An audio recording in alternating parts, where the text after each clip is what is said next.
warning for eastern Medina County until 4 p.m. Eastern Daylight Time.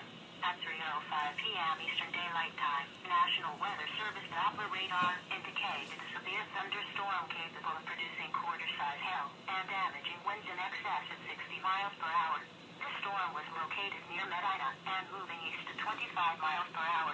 Locations impacted include areas along Route 18 east of the city of Medina. This is a dangerous storm. Seek shelter inside now and stay away from windows. Repeating, a severe thunderstorm warning has been issued until 4 p.m. Eastern Daylight Time for the following county: Medina County, Ohio.